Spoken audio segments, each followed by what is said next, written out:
Good morning, everyone. Happy Friday. Thank you so much for being here today. Here is your fourth stimulus check update and daily news report. There are several Democrats in Congress right now that are pushing for a fourth stimulus check to be passed.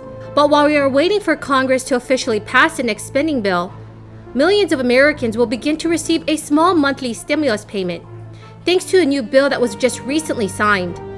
In a video later today, I will be announcing the winners of this week's $75 Amazon gift card giveaway. Remember, it's not too late to enter my giveaway.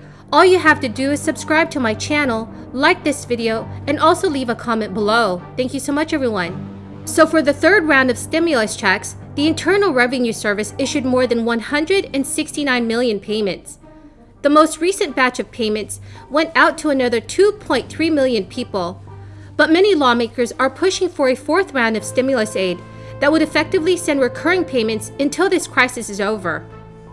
So far, the federal response to the economic crisis has delivered $3,200 to each eligible adult, $1,200 under the CARES Act in March 2020, $600 in a December relief measure, and $1,400 under the American Rescue Plan, which was signed in March by President Joe Biden. Despite that financial assistance, millions of Americans remain in financial distress, with about 4 in 10 Americans saying that their income remains below its pre-crisis levels. So everyone, do you think that Americans need more stimulus money? Please leave your thoughts in the comment section below. Nationwide, there are millions of Americans that are receiving some form of jobless assistance.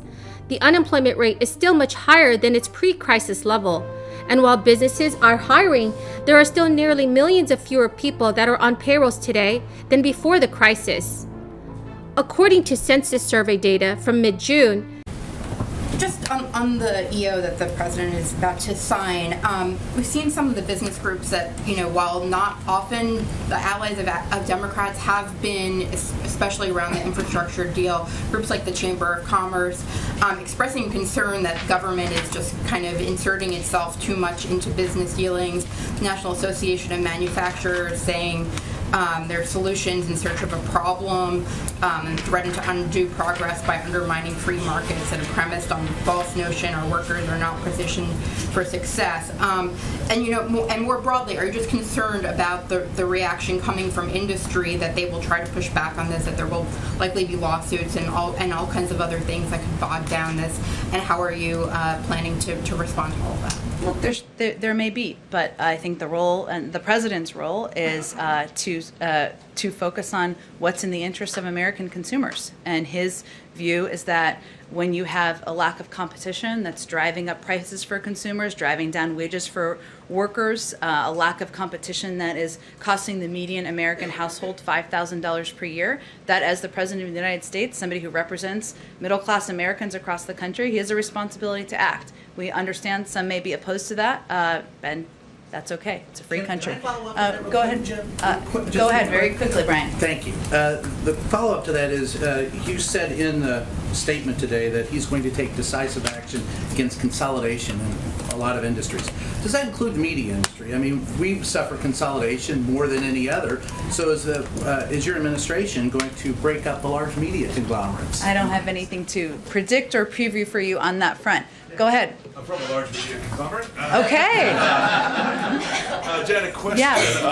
A question on Haiti. Nothing crazy's happening. The pool has to gather. Go ahead. Yeah. a quarter of Americans struggling to pay their household expenses just in the previous week. For many people, in short, the latest round of $1,400 checks did not last long, an issue that is on the minds of many Americans who continue to struggle with joblessness and a weak labor market. Indeed, 3 million people have signed a Change.org petition, which was started last year, that calls on lawmakers to pass legislation for recurring $2,000 monthly payments. Multiple lawmakers have picked up the idea. 21 senators, all Democrats, signed a letter to President Biden in support of recurring stimulus payments, pointing out that the $1,400 payment being distributed by the IRS did not hold people over for long. The senators wrote in that letter, Almost 6 in 10 people say that the $1,400 payment did not last them more than 3 months. The letter from the U.S. senators does not specify how large the payments are that they are seeking, but a separate effort from Democratic lawmakers in January pushed for $2,000 monthly checks until the pandemic ends. Instead, the American Rescue Plan authorized $1,400 for each eligible adult and dependent. So everyone, how much do you think that the fourth stimulus payment should be worth? Should the payments be larger than $1,400? I would love to hear your thoughts in the comments section below. If you are a resident of California, a fourth check could be on its way to you via a new effort from Governor Gavin Newsom. His plan would send $600 stimulus checks to state residents under a multi-billion-dollar spending plan that he introduced in May, with about 2/3 of Californians possibly receiving a stimulus payment under his proposal. Some families will get another form of stimulus aid beginning this July 15th, when the IRS deposits the first of 6 cash payments into bank accounts of parents who qualify for the child tax credit. Eligible families will receive up to $1,800 in cash through December, with the money parceled out in equal installments over 6 months from July through December. The aid is due to the expanded child tax credit, which is part of Joe Biden's American Rescue Plan. Families who qualify will receive $300 per month for each child under the age of 6, and $250 for children between 6 to 17 years old. That could provide aid for parents who are struggling to afford basics like childcare, groceries, and other household expenses.